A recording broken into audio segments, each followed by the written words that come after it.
Monsieur Meudic avec l'ouverture à la concurrence dans le secteur des transports et la mesure de la qualité de service, qui est un très grand enjeu de cette ouverture.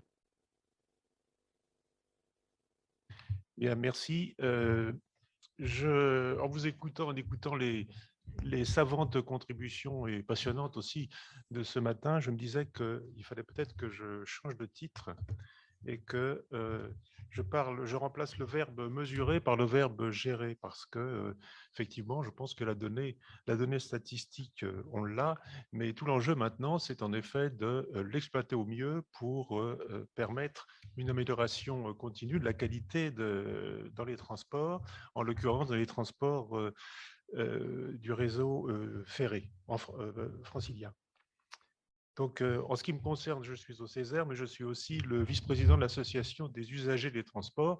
Je dis bien usagers parce que, de préférence à clients, parce que nous considérons que les clients ont le choix de changer de mode. Et en l'occurrence, en matière ferroviaire, il y a peu de choix en Île-de-France pour l'instant, à la différence, bien sûr, de ce qu'on appelle les services librement organisés. Vous savez que quand vous voulez voyager entre Paris et Lyon, vous avez le choix maintenant entre deux prestataires, deux opérateurs. Alors, comme vous le savez, le processus de mise en concurrence des opérateurs de transport est lancé en Île-de-France. Donc, Île-de-France Mobilité vient de commencer prudemment avec deux lignes de tramway, une ligne ferroviaire en antenne. Et le grand jeu va débuter très, très prochainement, puisqu'on va se lancer ensuite dans le réseau de Paris-Saint-Lazare, ce qui est quand même un défi très important. Donc, je ne vais pas revenir en détail sur le processus de mise en concurrence qui est lancé.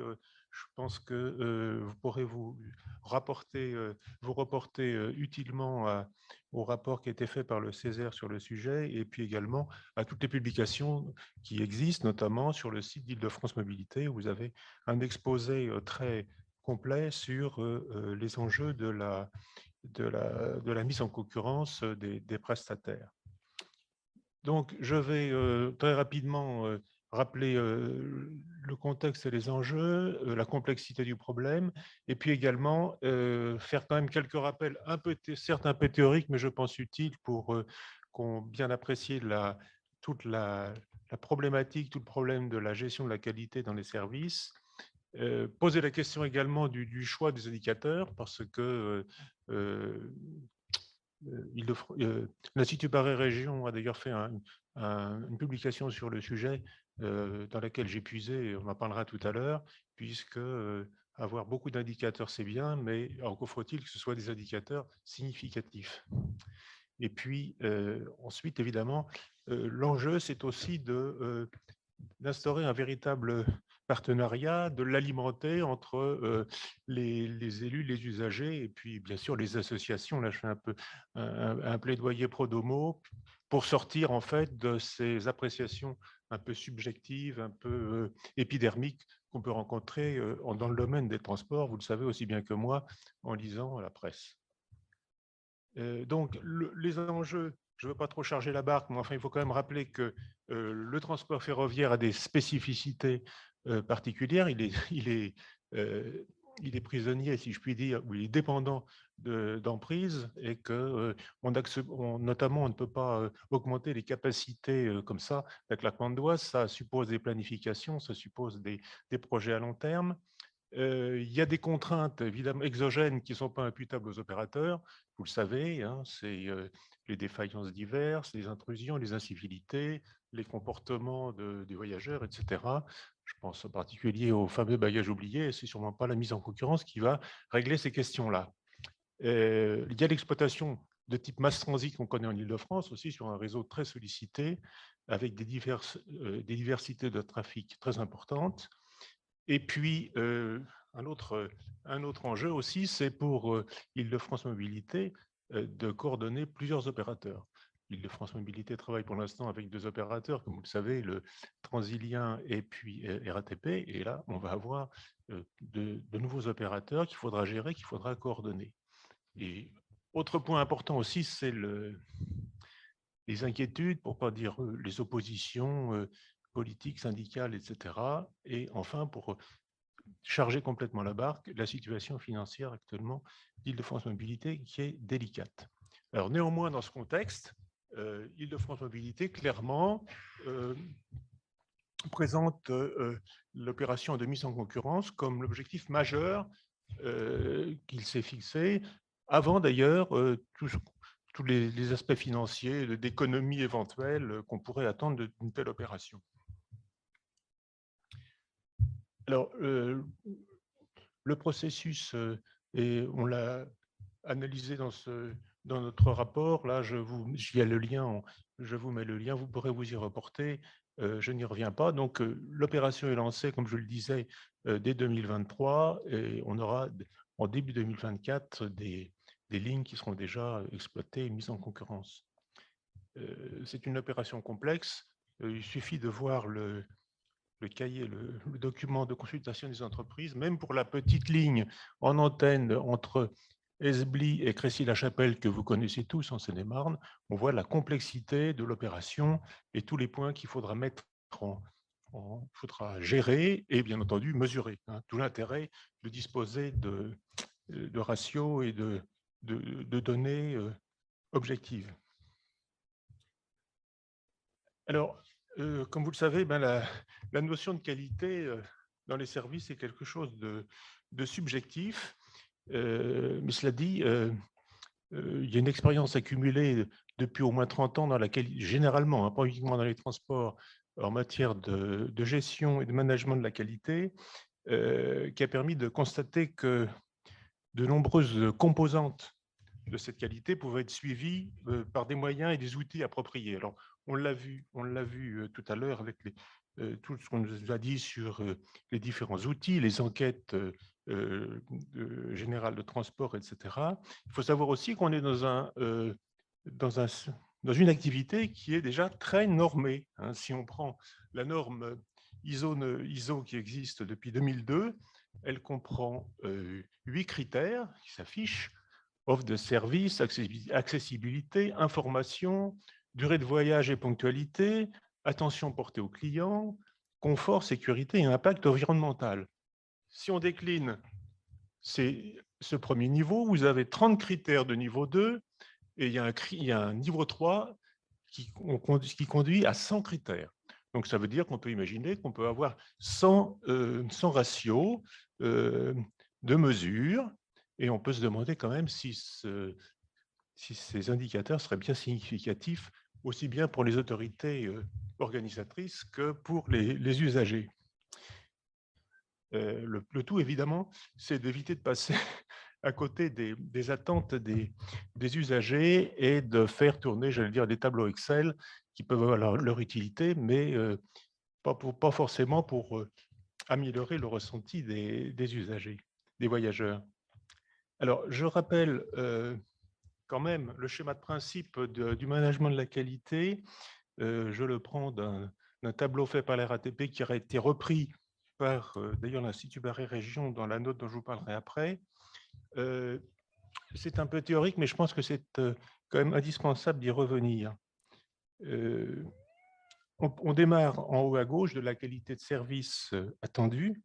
Et donc, c'est tout le problème de recensement des attentes du public qui se base sur les enquêtes diverses dont on vous a parlé ce matin. Et ensuite, bien entendu, on passe au point de vue des acteurs, c'est-à-dire l'autorité organisatrice qui définit la qualité voulue, le niveau de service, etc.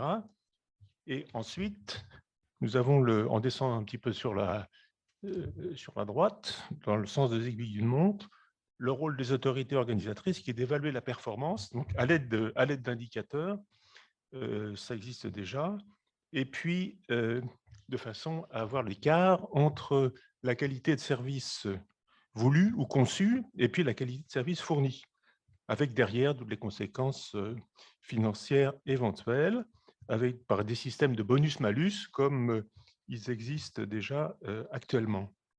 Alors après, on arrive dans la difficulté, c'est la mesure ou le suivi de l'écart entre la qualité de service fournie par le prestataire et puis la qualité de service perçu par l'usager ou par le client. Alors là aussi, c'est assez difficile puisqu'il y a les enquêtes de perception, etc. Mais c'est une tâche toujours recommencée puisqu'il faut toujours essayer d'affiner et d'utiliser les moyens adaptés pour mesurer cet écart de façon à corriger évidemment les non-qualités.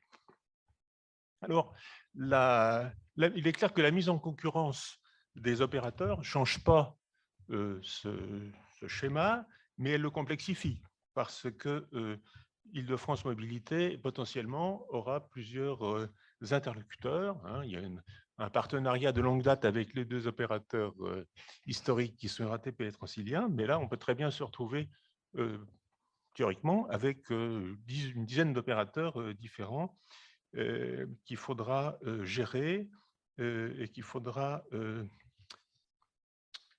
challenger en fait. Hein.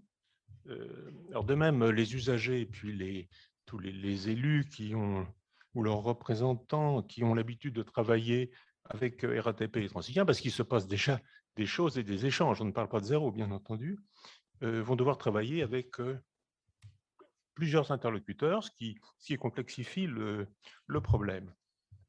Alors se pose le choix de l'utilisation des indicateurs, et là je me réfère donc à la note rapide de l'Institut Paris-Région à laquelle je vous renvoie, qui est publiée en mai 2021, qui était intitulée « La culture du service gagne les réseaux de transport public européens ». Alors, plusieurs approches peuvent être retenues. Hein. Il y a les indicateurs comme outils de contractualisation, c'est le cas des outils qui sont déjà en vigueur dans les contrats entre Île-de-France Mobilité, Transilien et RATP, et qui permettent notamment de calculer des bonus-malus financiers. L'autre aspect, mais ça ne se pose pas en Île-de-France pour l'instant, c'est les outils d'homogénéisation. Les indicateurs peuvent permettre, comme à Madrid par exemple, de comparer les prestations de façon entre les différents intervenants, de façon à les homogénéiser. Alors, il y a aussi l'autre option qui est de limiter les indicateurs, comme à Berlin, où il y a une relation, j'allais dire, de confiance ou de collaboration. Enfin, je ne veux pas dire qu'il n'y a pas de confiance entre RATP, Transilien et DFM, mais là, on est plus dans une collaboration moins basée sur des indicateurs, qui permet évidemment de responsabiliser les opérateurs. Et puis, le dernier point, c'est évidemment la contractualisation et l'approche centrée sur l'usager. C'est le cas de Londres, où l'autorité organisatrice challenge constamment les différents opérateurs, les remercie volontiers. Et ce que je voulais souligner, c'est que pour Londres, il y a un organisme qui s'appelle le London Travel Watch, qui est financé par la municipalité, qui est une sorte de super association d'usagers qui challenge les autorités organisatrices, quelque chose qu'on ne connaît pas en France, pas du tout la même chose. Voilà, donc vous avez la référence de la note rapide de l'Institut Paris-Région en bas de page. Alors, ce qui paraît important, évidemment, c'est au-delà de ces indicateurs, c'est l'implication de toutes les parties prenantes. Hein. Bon, bien sûr, l'information de qualité, c'est un préalable, mais il faut ensuite que toutes les instances soient opérationnelles. Et on observe malheureusement que pour l'instant, ce qui est prévu dans la loi LOM, c'est-à-dire les comités des partenaires, eh bien, ont du mal à se mettre en place. Mais enfin, bon, on est dans une démarche de progrès puisqu'on parle de qualité. Alors, bien entendu, il faut disposer d'indicateurs qui sont adaptés aux besoins et aux attentes des usagers. Donc, se pose la question du niveau de détail des informations publiées. Je ne sais pas si c'est vraiment très utile pour l'usager moyen d'avoir des indicateurs avec 2 décimales, avec des tableaux très compliqués, mais peut-être qu'on pourrait creuser la notion d'expérience client, qui est beaucoup plus complexe, mais parce qu'elle mêle elle combine un certain nombre d'indicateurs Et la RATP, en 2021, s'était livré à ce type d'exercice en publiant 9 engagements. Je ne sais pas si vous aviez vu ces engagements sur les affiches dans le métro ou même dans les bus. Je les lis: fluidifier vos trajets, enrichir vos solutions de mobilité, vous accompagner tout au long de votre voyage, vous informer à chaque étape de votre voyage, être joignable en permanence, maintenir des espaces propres et confortables, veiller à la sécurité de votre réseau, du réseau, joindre l'utile à l'agréable et vous proposer des transports plus durables. Bon, alors évidemment, ces bonnes intentions n'ont de sens que s'il y a des indicateurs qui permettent de vérifier si les promesses sont tenues. Et c'est là que commence le jeu d'utilisation des données, et on voit que ce n'est pas facile. Je vous invite en particulier à imaginer les indicateurs qu'on pourrait mettre pour justifier, pour suivre l'avant-dernière ligne, joindre l'utile à l'agréable. Voilà. Alors, je schématise un petit peu parce que, en fait, là, ce n'est que le sommaire et les engagements étaient déclinés par la RATP sur ses outils de communication, mais on s'aperçoit très bien que tout n'est pas pour autant mesurable.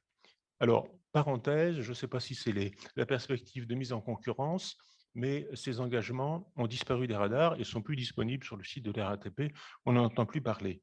Donc, ce qui veut dire que, sans faire de procès d'intention, parce qu'on est dans une phase, encore une fois, de mise en concurrence, et il y a peut-être des enjeux qui m'échappent, mais quand on fait ce genre de promesses clients, il est évidemment indispensable et de les objectiver et de les suivre. Alors, un appel à la créativité et à la continuité, on peut combiner à l'envi, bien entendu, les indicateurs, et les statisticiens qui nous écoutent aujourd'hui peuvent s'en donner, j'allais dire, à cœur joie. En matière de transport ferroviaire, je pense par exemple sans faire une liste énorme, à la question des sous-compositions. Vous savez, quand vous êtes sur le quai, vous attendez votre train qui doit faire 8 voitures, et puis il y en a 4 parce qu'il y a un élément qui n'est pas sorti du dépôt. Bon, ça, c'est une non-qualité évidente. Donc ça, c'est des choses qui pourraient intéresser les usagers, même si ça vous paraît un peu technique. L'autre indicateur bien connu, qui est celui de la densité des voyageurs au mètre carré, vous connaissez le ratio qui est de 4 en principe. Le problème, c'est qu'on a beaucoup de mal à le mesurer parce qu'on n'a pas les outils techniques pour le faire pour l'instant. Et la production d'indicateurs passe aussi par des outils techniques. Et on peut se demander aussi l'intérêt de cet indicateur, puisque vous avez tous remarqué, si vous voyagez sur les lignes du Transilien, qu'il y a toujours des voyageurs qui se tassent dans la première voiture pour être les premiers à descendre. Donc, l'indicateur de 4 voyageurs au mètre carré, finalement, n'a peut-être pas beaucoup de sens. Alors, on pourrait aussi évoquer les biais de calcul.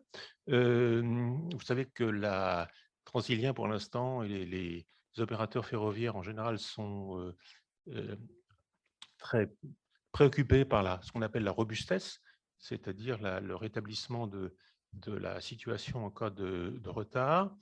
Et pour ce faire, on constate des coupures, en quelque sorte, de façon qui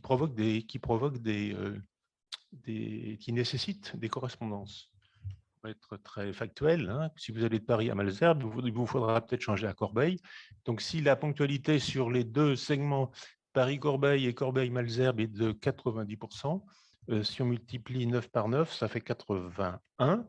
Et donc, la ponctualité globale, elle sera de 80%. Donc, vous voyez, il y a un certain nombre de choses comme ça qui sont à mesurer. Alors là, je pense qu'il y a un champ pour les statisticiens et peut-être aussi pour les sociologues, un champ d'imagination pour trouver les indicateurs qui vont bien et qui parlent aux usagers. Alors, le problème ensuite, c'est encore une fois quel niveau d'information de ce qu'on appelle les parties prenantes, l'autorité organisatrice, les élus, les usagers et leurs représentants retenir.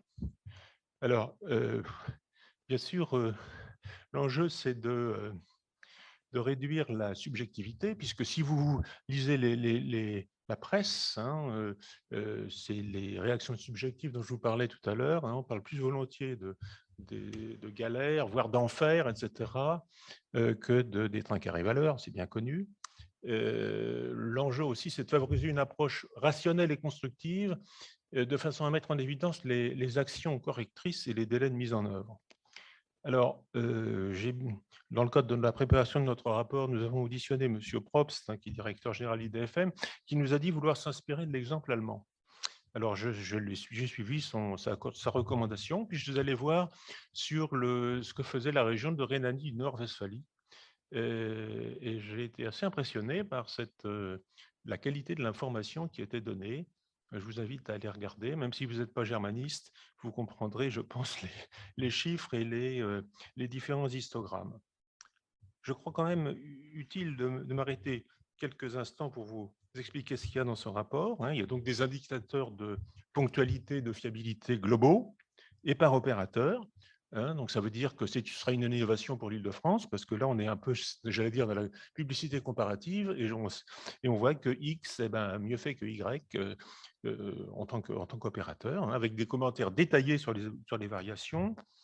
Il y a un chapitre entier sur la gestion de la crise pandémique, et puis des analyses plus détaillées qui peuvent paraître très techniques, mais quand même qui, pour le lecteur moyen qui veut comment dirais-je, documenter sur la qualité, eh bien, il y a par exemple des analyses sur les sections qui sont surchargées, la qualité dans les gares, l'état du réseau, avec une analyse assez fine des difficultés rencontrées. Ce n'est pas un vocabulaire technique, c'est un vocabulaire tout à fait à la portée des usagers, et puis surtout des actions correctives prévues et du délai d'exécution. Là, on est bien là dans le cycle de la qualité dont je vous parlais tout à l'heure. On constate bien sûr les dysfonctionnements, mais on affiche aussi les mesures qui vont être prises. Voilà, alors effectivement, je pense qu'en ce domaine, l'OMNIL aurait un rôle à jouer, puisque, bien sûr, on vous l'a dit tout à l'heure, l'OMNIL publie des données sur son site, mais parfois on a des tableaux, par exemple, comme c'est une critique sympathique mais constructive, des tableaux de ponctualité bruts sans commentaire. Donc ça me paraît un petit peu dommage de procéder ainsi. Mais on est en phase encore d'amélioration. Alors le dernier point que je voulais souligner avec vous, c'était la nécessité d'un véritable partenariat avec les élus, les usagers et puis les associations s'intéressant au transport. Alors pour l'instant, ces partenariats et ces dialogues existent, ils sont de qualité, mais ils restent parfois quelque peu confidentiels et dispersés. Alors en outre, bien sûr, pour faire entendre ses besoins, l'usager, parfois, les parties prenantes ont une posture un peu revendicatrice qui est relayée par les médias. On parle des galères dont je vous parlais tout à l'heure. Et à l'inverse, les opérateurs actuels font des retours d'expérience, les fameux REX, qui sont, en cas de problème majeur, quand il y a des dysfonctionnements majeurs, qui sont très intéressants, aussi intéressants que confidentiels. Et c'est dommage. Les résultats ne sont pas diffusés. Donc, à mon avis, il y a tout un processus de re-engineering, de la gestion, de l'affichage de la qualité à mettre en œuvre à l'occasion de cette ouverture à la concurrence. L'information est là, elle est fiable, mais il s'agit maintenant de la gérer et de la mettre à la portée des usagers, des usagers des transports. Je pourrais aussi évoquer très, très rapidement ce qui tourne autour de la notion d'expertise citoyenne, puisque les usagers ont un ressenti, ont eu des expériences qu'ils arrivent à formaliser. Et je pense que ça peut être des outils de progression permettant de faciliter les échanges entre les usagers et leurs représentants, les élus et bien sûr l'autorité organisatrice. Je pense en particulier, pour donner un exemple très concret, à ce qui se passe sur le RERD au sud de Paris, où là, vous avez des livres blancs rédigés par des usagers qui sont intéressants et qui permettent de progresser. Alors, ce que je peux dire en finale, finalement, vous l'avez compris, c'est que la nécessité, c'est la nécessité d'un dialogue de façon à dépasser, si je puis dire, le constat qui a été fait très bien par Jean-Pierre Farandou, le président de SNCF, dialoguait avec un groupe d'usagers qui évoquait avec lui la ponctualité en la comparant avec celle de certains réseaux d'Asie. Si vous allez, par exemple, sur le site de l'autorité de transport de Hong Kong, tous les indicateurs de qualité sont à 99%. Donc, voilà. Alors, Jean-Pierre Ferrandou a dit aux usagers avec qui il dialoguait, vous avez votre ressenti, j'ai mes indicateurs. Donc, tout l'intérêt, effectivement, c'est d'arriver à se parler et à trouver des moyens de progresser en réduisant cet écart de perception. Voilà, je vous remercie.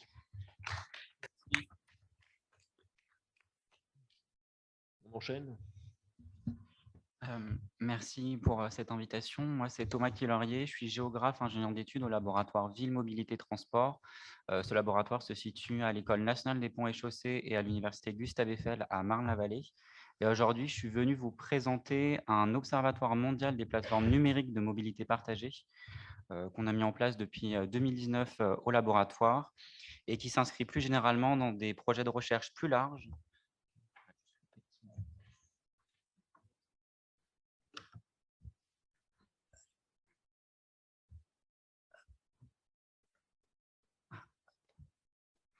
Et donc, du coup, par rapport à cet observatoire mondial, il s'inscrit plus généralement dans au sein de l'Institut de la mobilité durable qui est porté par le laboratoire Ville, Mobilité, Transport d'un côté et aussi par le Renault ParisTech. Donc ça, c'est dans ce cadre-là que cet observatoire-là s'inscrit. Et pour vous donner quelques autres projets qui pourraient vous intéresser, notamment sur l'Europe et la France, on porte aussi d'autres projets dans ce laboratoire de recherche, notamment le baromètre national de l'autopartage en France, qui est en partenariat avec l'Association des acteurs de l'autopartage et de l'ADEME. Pour revenir plus rapidement sur la mise en place de cet observatoire mondial a été mis en place en 2019 avec une version exploratoire en 2018 et il se fondait sur 4 constats principaux.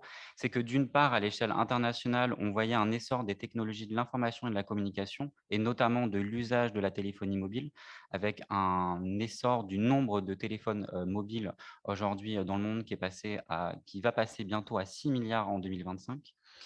Le second constat, c'était que les nouvelles startups dans le secteur de la mobilité s'ancrent aujourd'hui majoritairement dans le secteur de la mobilité partagée et dans le domaine de la décision et de la gestion de ces données-là.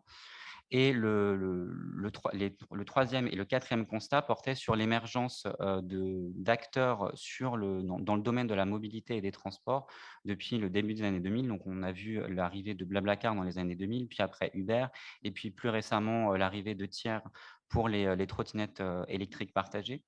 Et plus récemment encore, on voit l'émergence sur les marchés européens, mais aussi internationaux, l'arrivée d'applications de mobilité que l'on peut qualifier de mobility as a service, qui sont des applications qui aujourd'hui, qui tendent à vouloir regrouper l'ensemble des modes de transport, allant de la voiture individuelle au transport collectif de masse et en passant par la mobilité partagée.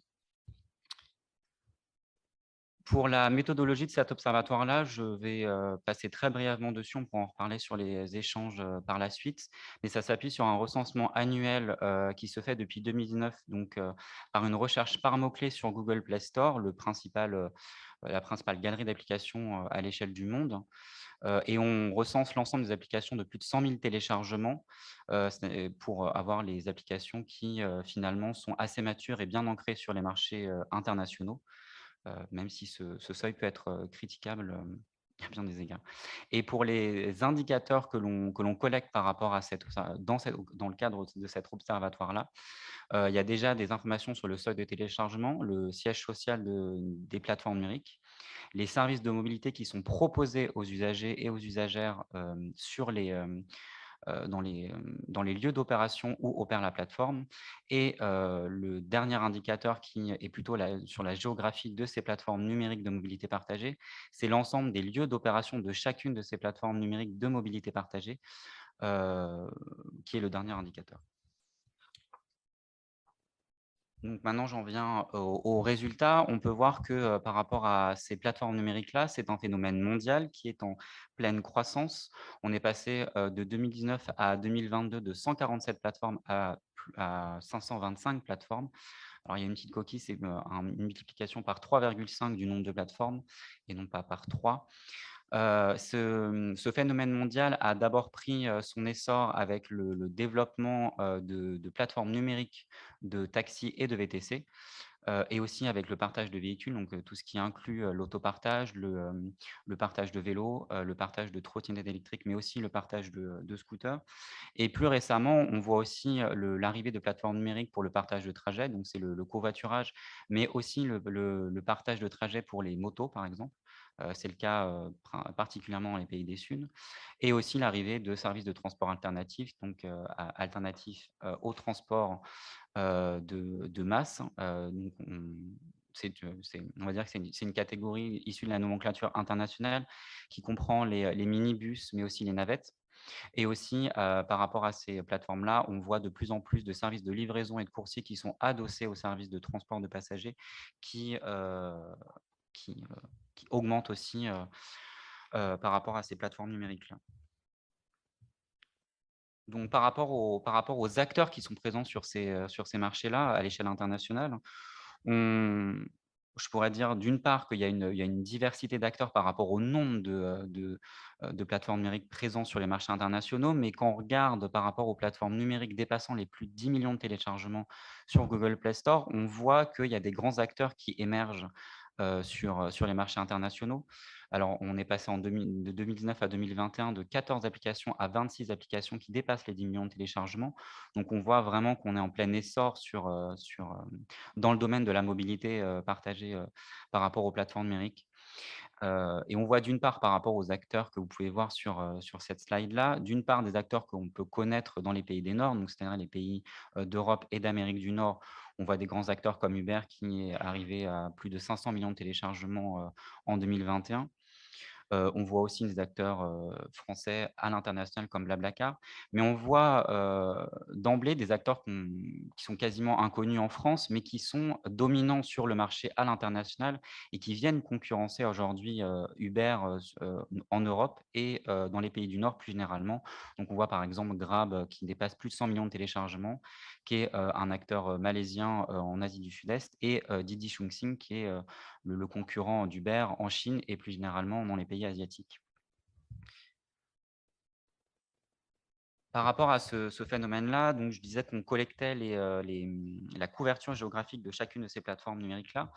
On voit par rapport aux zones métropolitaines de plus de 500 000 habitants en mai 2020 qu'il y a une couverture mondiale. 60% des pays sont couverts par au moins une plateforme numérique de mobilité partagée. Et quand on regarde plus généralement cette carte-là, on voit qu'il y a une concentration d'une part dans les pays européens de ces plateformes-là, avec des villes qui vont concentrer plus de 20 voire 30 plateformes numériques dans un seul lieu. Mais on voit aussi une émergence de ces plateformes-là dans les pays émergents des pays des Sud, donc le Brésil notamment, l'Inde et la Chine. Quand on regarde plus finement par rapport au type de mobilité partagée, pour le forailleur qui est encore là aussi une catégorie de la nomenclature internationale et qui regroupe les taxis et les VTC. On voit que par rapport à l'ensemble des zones métropolitaines de plus de 500 000 habitants par rapport aux données de l'ONU, on voit que 96% des zones métropolitaines ont au moins une plateforme numérique proposant des services de taxi et de VTC. Et quand on regarde après aussi par rapport au niveau de concurrence sur ces marchés-là, c'est-à-dire par rapport à la couverture géographique des plateformes numériques en question, pour savoir si elles sont plutôt des acteurs locaux, c'est-à-dire présents dans un seul pays, ou des acteurs régionaux ou globaux, c'est-à-dire qu'ils vont avoir une couverture géographique allant de l'espace régional, donc c'est-à-dire de l'Union européenne potentiellement à l'échelle internationale, donc qui dépasse plusieurs continents. On voit que pour les taxis, on est aujourd'hui arrivé à une tendance vers des marchés qui sont assez mixtes d'un point de vue que c'est des acteurs où il y a vraiment une mixité d'acteurs locaux, régionaux et globaux. Et c'est le cas notamment en France, avec des acteurs français, européens et internationaux. Je vais passer très brièvement sur le ride-sharing où on peut juste constater que le déploiement à l'échelle internationale est beaucoup plus limité. Et sur le continent africain, on voit clairement que ce phénomène-là n'est pas du tout présent. Là, je vais recentrer mon analyse sur Paris parce que je pense que c'est ce qui peut vous intéresser le plus aujourd'hui par rapport au renouvellement de la mobilité dans le Grand Paris aujourd'hui. Alors pour Paris, dans cet observatoire mondial, c'est en fait l'échelle géographique du Grand Paris que l'on a pris pour l'observatoire. Et on peut voir aussi qu'il y a une croissance dans le nombre de plateformes, même s'il y a une légère baisse entre 2020 et 2021. Alors, il y a plusieurs hypothèses qui peuvent être amenées pour expliquer cette baisse. Il y a d'une part la crise Covid, hein, mais finalement, quand on regarde par rapport aux acteurs qui sont présents sur ce territoire-là, on va être plutôt sur une consolidation des marchés par rapport à certains types d'acteurs de la mobilité partagée. On peut voir notamment à Paris l'acteur Frina et Uber qui ont racheté des plus petits acteurs, mais qui étaient aussi recensés, qui dépassaient plus de 100 000 téléchargements. Ça a été le cas pour les trottinettes électriques, où il y a eu beaucoup de plateformes qui ensuite qui ont fusionné avec d'autres. Et donc là, par rapport au graphique que vous pouvez voir, on voit, comme à l'échelle internationale, d'abord une surreprésentation des services de taxi et de VTC, où on a vraiment une croissance entre 2019 et 2021. Et aussi la forte présence du partage de véhicules, donc avec une relative stabilité entre 2019 et 2021. On voit aussi la présence de services de transport alternatifs et aussi de covoiturage. Mais ce qui est d'autant plus frappant par rapport à ce graphique-là, c'est que finalement, par rapport au partage de véhicules, quand on regarde par rapport aux sous-catégories, on voit que cette relative stabilité est sous-jacente à plusieurs instabilités, notamment par rapport entre les différents acteurs pour le partage de véhicules, donc avec une croissance pour l'autopartage, une baisse, puis ensuite une croissance pour les vélos partagés, et pour les trottinettes électriques, comme je le disais, une croissance, puis ensuite une baisse, mais qui est aussi liée à des fusions ou à des fermetures sur le marché parisien. Quand on regarde par rapport aux acteurs qui sont présents à Paris en 2021, on voit là encore qu'il y a une diversité d'acteurs. Et là où il y a une dizaine d'années, les autorités organisatrices de la mobilité devaient gérer un nombre restreint d'acteurs de la mobilité, on voit que l'essor des plateformes numériques de mobilité partagée en viennent à recomposer les interactions que peut avoir une AOM aujourd'hui avec les acteurs en présence sur ce territoire-là. Et cette diversité d'acteurs aujourd'hui nécessite une cohésion et une intégration de l'ensemble de ces acteurs par rapport, par rapport aux enjeux que soulève le déploiement de ces plateformes numériques-là dans les systèmes de transport et de mobilité parisiens. On peut voir aussi par rapport à cette slide-là que par rapport aux acteurs qui sont présents, on va avoir des acteurs qui sont spécialisés dans des secteurs de la mobilité partagée. Donc, on a par exemple Ubeco et Getaround pour le partage de véhicules et notamment l'autopartage.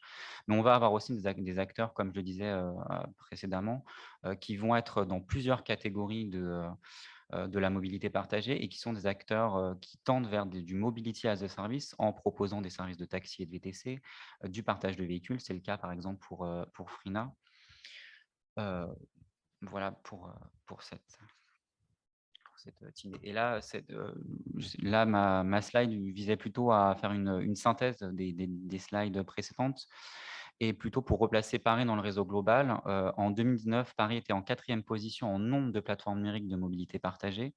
Elle est passée en première position en 2020. C'est le cas encore en 2021. Et on est quand même clairement sur un marché compétitif et en pleine consolidation. Et comme je disais, ouvert aux acteurs européens et internationaux. Mais finalement, quand on regarde aussi par rapport à l'Observatoire mondial, on voit aussi que Paris, qui est innovant en termes de mobilité partagée, pourra le devenir encore plus dans d'autres pans de la mobilité partagée et sur l'intégration des modes sur une seule application. Et on le voit déjà en fait venir c'est déjà présent en fait sur d'autres marchés européens. C'est le cas notamment à Hambourg où il y a un fort développement des services de transport alternatifs, avec notamment les minibus et les bus à la demande, qui est porté notamment par le service Moya en étroit lien avec la puissance publique.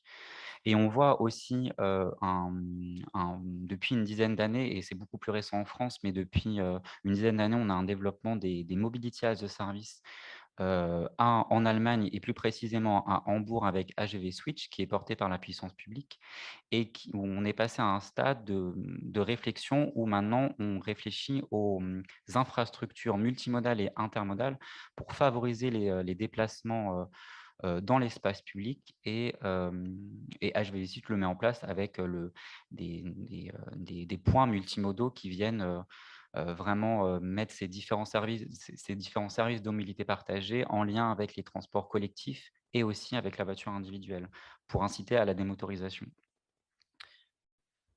Plus généralement aussi par rapport à l'Afrique qui est vraiment un continent assez innovant et qui est vraiment vu par les acteurs de la mobilité partagée comme un laboratoire avant de les mettre en place en Europe. Et c'est le cas notamment, par exemple, des mototaxis.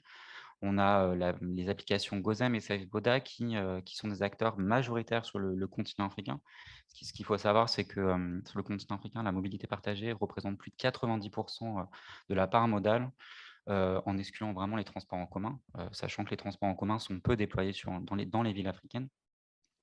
Et on voit progressivement les acteurs internationaux comme Uber qui viennent imiter ces acteurs-là et qui viennent aujourd'hui proposer des services de mototaxi en Europe et aux États-Unis et au Canada.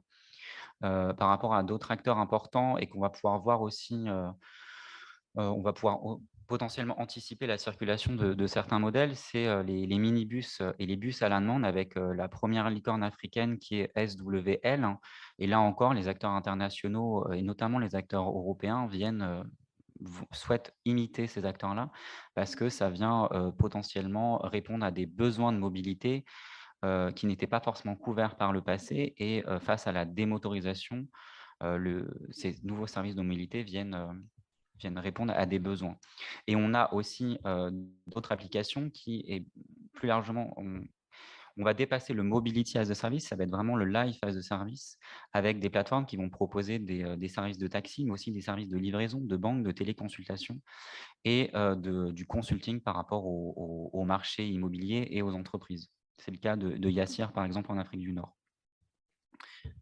Là, j'en arrive à la conclusion et les différents enseignements qu'on peut tirer par rapport au futur de la mobilité à Paris. D'une part, par rapport à l'essor des plateformes numériques de mobilité partagée, plusieurs enjeux peuvent être soulevés.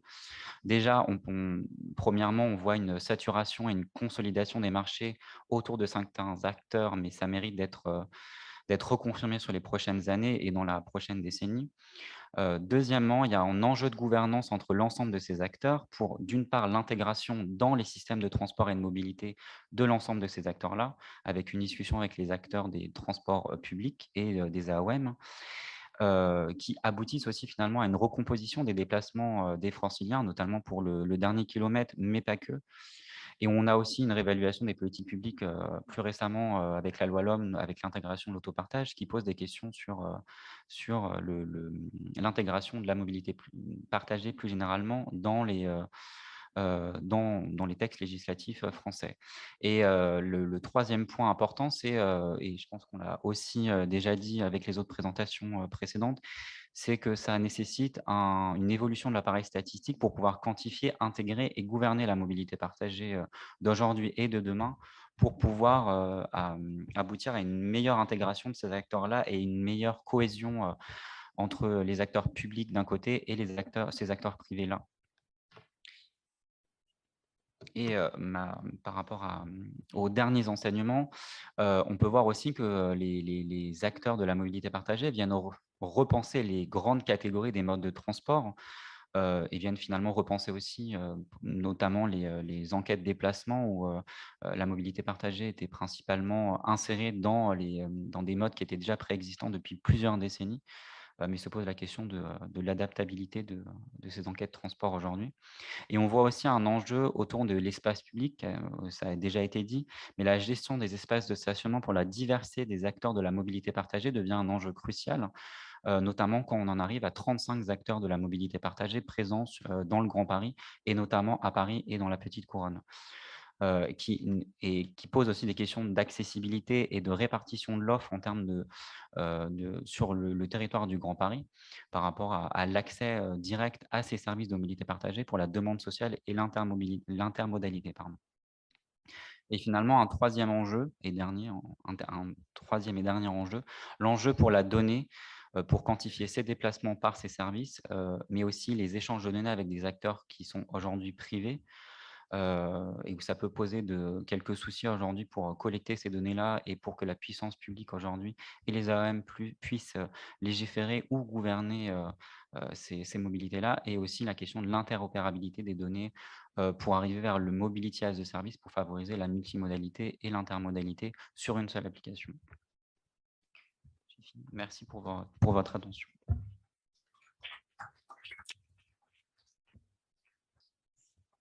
Alors, je trouve que votre dernière présentation finalement reboucle avec la première sur la planification.